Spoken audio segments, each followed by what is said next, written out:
আল্লাহৰ উপৰ ভৰসা কৰি কিনে আমি মনোজাত কৰেছি যাতে আল্লাহ ৰক্ষা কৰে।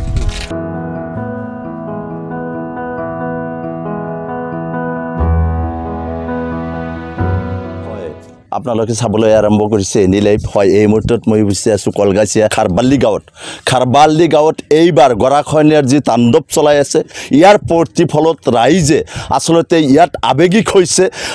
আজি যি দেখা গৈছে ৰাইজে ইয়াত সমূহীয়াভাৱে কোনো জনপ্ৰতিনিধিয়ে কাম কৰা নাই। এই খাৰবাল্লি গাঁৱত যি গৰাখহনীয়াৰ যি তাণ্ডৱ চলাই আছে কোনো জনপ্ৰতিনিধি চৰকাৰৰ ফালৰ পৰা বিভাগীয় কৰ্তৃপক্ষৰ ফালৰ পৰা কোনো কাম কৰা নাই, যাৰ প্ৰতিফলত আজি খাৰবাল্লি গাঁৱৰ ৰাইজে ইয়াত সমূহীয়া মনাজাত কৰিলে এই কাৰণেই যে কোনো জনপ্ৰতিনিধিয়ে ইয়াত কাম নকৰে, তেওঁলোকে কাৰ ওপৰত ভৰসা কৰিব।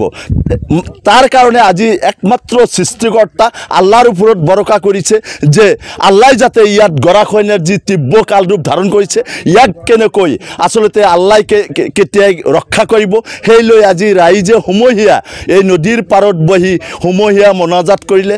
আচলতে দুৰ্ভাগ্যজনক কথা, গৰাখহনীয়াৰ যি তাণ্ডৱ ইয়াত জনপ্ৰতিনিধি যিখিনি কৰিবলগীয়া কাম আছিলে তেওঁলোকে কৰা নাই। মানুহ বিপদগ্ৰস্তৰ সময়ত জনপ্ৰতিনিধিয়ে কাম কৰিব লাগে, সেই সময়ত খাৰবাল্লি ইয়াত যি গৰাখহনীয়াৰ তাণ্ডৱ চলাই আছে 100ৰ ওপৰত পৰিয়াল ইতিমধ্যে গৰাখহনীয়াৰ কবলত পৰি ৰাস্তাৰ দাঁতিত মানুহৰ ঘৰত আশ্ৰয় লৈ দিন পাৰ কৰিব লগা হৈছে। এইবিলাকক আচলতে তেওঁলোকে কোনোবা বিদেশত কাম কৰিব গ'লে তাত মিয়া বুলি তুচ্ছ তাচ্ছল্য কৰি তাৰ পৰা মাৰপিট কৰি খেদি পঠোৱায়। এওঁলোকে এতিয়া ক'ত যাব কি কৰিব তাৰ কোনো নিশ্চয়তা নাই।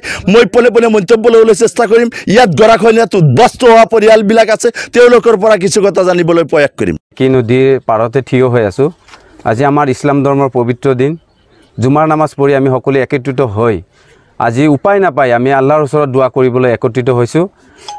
কাৰণটো হৈছে আমি বিভিন্ন সংবাদৰ জৰিয়তে হওক বা বিভিন্ন ধৰ্ণা কাৰ্যসূচীৰ জৰিয়তে হওক আমি আমাৰ এই খাৰবাল্লি গৰাখহনীয়া ৰোধ কৰাৰ কাৰণে বিভিন্ন পন্থা আমি হাতত লৈছিলোঁ। এতিয়ালৈকে চৰকাৰৰ বা প্ৰশাসনৰ ফালৰ পৰা কোনো ধৰণৰ সঁহাৰি পোৱা নাই। কিন্তু অৱশেষত আমি আমাৰ মুখ্যমন্ত্ৰী ডক্টৰ হিমন্ত বিশ্ব শৰ্মা ডাঙৰীয়াক মই কাটৰভাৱে আহ্বান জনাইছোঁ। আমি অসমীয়া হয়, আমি অসমৰে, কিন্তু আমাৰ প্ৰতি অলপ চকা দৃষ্টি দিয়ক, নহ'লে আমি যাম ক'ত, আমাৰ উপায় নাই। এতিয়া আজি আমি মছজিদত নামাজ পঢ়ি পেলাই আহি মানে আল্লাহৰ ওচৰত দোৱা কৰিছোঁ, বিশ্ব শান্তিৰ কাৰণে দোৱা কৰিছোঁ। আমাৰ দেশৰ যিটো পৰিস্থিতি সেইটো ভাল নহয়, তাৰ কাৰণে আমি আমাৰ সকলোৱে একত্ৰিত হৈ দোৱা কৰিছোঁ। আৰু অৱশেষত আমাৰ প্ৰশাসনৰ ফালৰ পৰা যাতে কোনো সহায় পায় আমি যদি সহায় পাওঁ তেতিয়াহ'লে আমাৰ মানে নিষ্ঠাৰ আছে, নহ'লেতো আমি যাম ক'ত। এতিয়া এনেকুৱা দেশৰ পৰিস্থিতি হৈ আছে যে দুখীয়া যিবিলাক দিন মজুৰি কৰি খোৱা মানুহ সেইসকল বিদেশত যায় কাম কৰিব নোৱাৰা হৈছে। গতিকে আমাৰ এইখিনি মাটি বাৰী যদি ভাঙি যায় তেতিয়াহ'লে আমি যাম ক'ত। আৰু ইয়াৰ আগতে যোৱা 4 বছৰ ধৰি আমাৰ এই খাৰবাল্লি এইখিনি জেগাত ভাঙি আছে, কিন্তু কোনো ধৰণৰ আমি সঁহাৰি নাপালোঁ, গুৰুত্ব দিয়া নাই। শুনি আছোঁ যে বিশ্ব বেংকৰ কাম আৰম্ভ হৈছে, কিন্তু ইফালে কৰাৰ ক'ৰ হৈছে, এইফালে আপোনাৰ মহামাৰীকলৈকে হৈছে, মাজত বলাইভাটাৰ আৰু খাৰবাল্লি বাকী থাকিল। এইটো দুৰ্ভাগ্যজনক কথা। আমি চৰকাৰক আহ্বান কৰিছোঁ যে যদিও বাকী আছে কিন্তু চৰকাৰৰ অবিহনেতো আমিয়ে চৰকাৰ বনাইছোঁ, গতিকে চৰকাৰৰ অবিহনে আমাৰ ক'তো যোৱাৰ ৰাস্তা নাই। ভোট দিছে যে নেতাসকলক কি লাভ হৈছে? নেতাসকলক ভোট দি পেলাই এইখিনিয়ে লাভ হৈছে, আমি যে ভোট দিব পাৰিছোঁ সেইসকলক এইখিনিয়ে লাভ হৈছে, বাকী একো লাভ হোৱা নাই। কিন্তু আমাৰ নতুনকৈ যে আমি সাংসদ বনাইছোঁ ৰকিবুল হুছেইন ডাঙৰীয়া, তেখেত এতিয়ালৈকে অহা নাই। যোৱাকালি যদিও আমাৰ কলগাছিয়ালৈকে আহিছিলে, আমি আপিল কৰিছিলোঁ ছাৰ আমাৰ গৰাখহনীয়া অলপ চাবলৈ যাব, কয় যাব নালাগে, কাম চেংচন হৈছে, 10 দিনৰ ভিতৰত কিজানি হ'ব, এই বুলিয়ে আমাক মন্তব্য দি সান্তনা দিলে।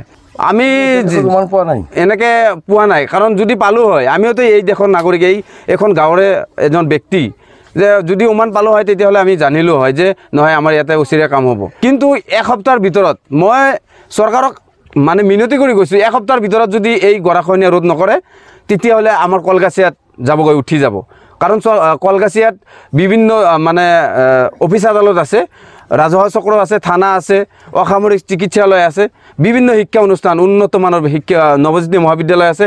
তো গতিকে এইবিলাক শিক্ষা অনুষ্ঠানৰ প্ৰতি লক্ষ্য ৰাখি যদি গৰাখহনীয়া প্ৰতিৰোধ নকৰে তেতিয়াহ'লে এইবিলাক উঠি যাব নদীৰ বুকুত। 4 বছৰ হ'ল আমাৰ এই খাৰবাল্লি গাঁওখন নদী গৰাখহনীয়াত পৰি আছে, লাহে লাহে গৈ আছে।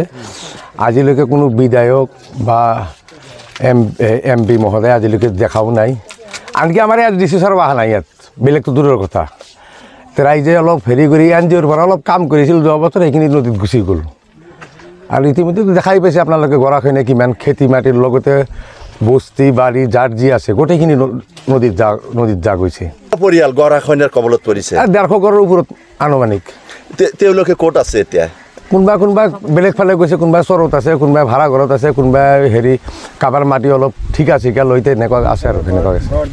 আমি দেখিব পাৰিছোঁ কিছুমান ৰাস্তাটো আছে আৰু কিছুমান ৰাস্তাটো আছে কিছুমান ঘৰ চৰ উঠাই কিনে ৰাস্তাত থৈ দিছে, বেলেগৰ ঘৰত আশ্ৰয় লৈ আছে এনেই। মুখ্যমন্ত্ৰীক কি ক'ম আৰু টানি অনুৰোধ জনাওঁ যাতে আমাৰ এই গাঁওখন ৰক্ষা কৰে, তেখেতৰ উন্নয়ন পুঁজিৰ পৰা যদি কিবা অলপ আমাক সহায় কৰে, অলপ কৰিলে হ'ল, আমাক বেছি নালাগে, গৰাখহনীয়াখিনি প্ৰতিৰোধ কৰি দিলে হ'ল, আমি বেলেগ একো নোখোজোঁ।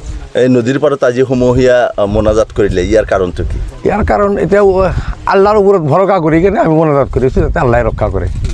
আল্লাহ যদি দয়া কৰে তেনেহ'লে আমি থাকিব পাৰিম, আৰু নহ'লেতো উপায় নাই। হয়, আপোনালোকে নিশ্চয় শুনিলে ইয়াৰ স্থানীয় বাসিন্দাসকলে আজি বিধায়ক মহোদয়ে 2 লাখ টকা ইয়াত অনুদান দিছেও যদি সেই দান কিন্তু পৰ্যাপ্ত পৰিমাণ নহয়। বিধায়ক মহোদয়কে কাটৰভাৱে আহ্বান জনাইছে যাতে ইয়াতে আহি বিধায়ক পুঁজিৰ পৰা কেইবা লাখ টকা দিলে ইয়াত গৰাখহনীয়াৰ যি তাণ্ডৱ চলাই আছে ইয়াৰ পৰা পৰিত্ৰাণ পাব। গতিকে বিধায়ক মহোদয়ক বিশেষভাৱে অনুৰোধ জনাইছে। এই অঞ্চলৰ ৰাইজে আৰু এষাৰ কথা উল্লেখ কৰিছে যে অসম চৰকাৰৰ মাননীয় মুখ্যমন্ত্ৰী ডক্টৰ হিমন্ত বিশ্ব শৰ্মা মহোদয়ক বিশেষভাৱে অনুৰোধ জনাইছে যে ইয়াত আচলতে যি বিশ্ব বেংকৰ ৱৰ্ল্ড বেংকৰ কাম চলি আছে ইয়াত কিন্তু আচলতে এচাপৰা মাটিও পৰা নাই।